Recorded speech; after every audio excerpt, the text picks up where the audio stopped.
پھر وہ کہتے ہیں کہ اہل ایمان بہت زیادہ گمان کرنے سے پرہیز کرو، بہت سے گمان گناہ ہوتے ہیں۔ آدمی دوسروں کے ساتھ جو بھی معاملہ کرتا ہے وہ بہرحال کچھ نہ کچھ گمان پہ ہی معاملات چل رہے ہوتے ہیں، اچھا بھی ہوتا ہے برا بھی ہوتا ہے۔ ایک شخص ایک عمل کرتا ہے تو اس کے بعد ذہن میں ایک تاثر پیدا ہوتا ہے، تو تاثر بس ایک حد تک ہی رہنا چاہیے، اور اس حد تک جس حد تک عمل ہو۔ اس سے آگے بڑھ کے آپ نے دیکھا کہ دو لوگ سرگوشیاں کر رہے ہیں تو آپ نے کہا کہ اچھا یہ تو میرے خلاف ہی بات کر رہے ہیں۔ ایک شخص دوسرے شخص کے پاس گیا، کوئی معاملہ کر رہا ہے اور آپ کی طرف دیکھ لیا تو آپ نے کہا اچھا یہ تو میرے خلاف ہی مشورہ کر رہے ہیں۔ تو بدگمانی سے پرہیز کریں اور حسن ظن سے کام لیں۔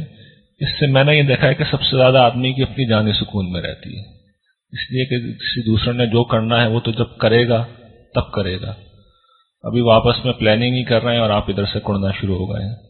تو اللہ تعالیٰ نے تو ایک ان جنرل اصول ہمیں بتا رکھا ہے کہ وَإِن تَصْبِرُوا وَتَتَّقُوا لَا يَضُرُّكُمْ كَيْدُهُمْ، صبر اور تقوی اختیار کرنے والوں کو کسی برائی آدمی کی، بری عورت کی برائی سے کوئی نقصان نہیں پہنچ سکتا۔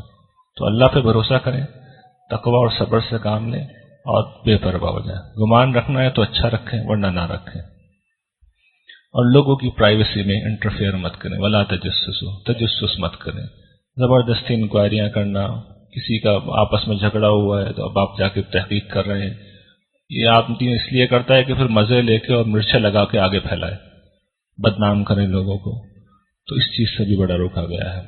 اس میں جو اچھے مقصد سے تجسس ہے وہ ظاہر ہے کہ نہیں روکا گیا، کسی کے حال اس لیے معلوم کر رہے ہیں کہ صلح صفائی کرا دیں یا کسی غریب کی مدد کر دیں، اس سے ممانعت نہیں ہے۔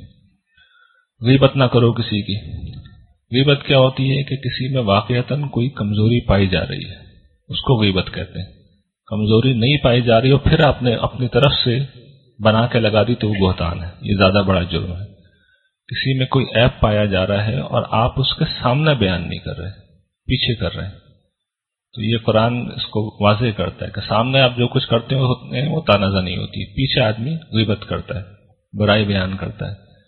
تو اللہ تعالیٰ کہتے ہیں کہ یہ اتنا مکروہ عمل ہے کہ دیکھو یہ تو ایسا ہی ہے کہ کوئی شخص اپنے مردہ بھائی کا گوشت کھائے، تم اللہ تعالیٰ کہتے ہیں خود بھی اس سے کراہیت کرو گے نا تو اس سے بچو اور اللہ سے ڈرو، اللہ توبہ قبول کرنے والا رحیم ہے۔ اور رسول یہ بتا دیا کہ کس چیز کے پیچھے جاؤ، اللہ کے نزدیک سب سے عزت والے لوگ اصل میں تقوی والے لوگ ہیں۔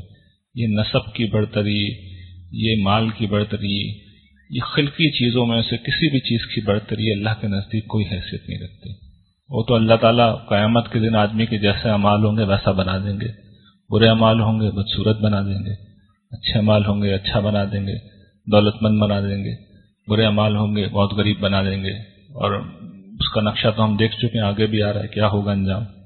تقوی کے پیچھے جاؤ، یہ مطلوب ہے۔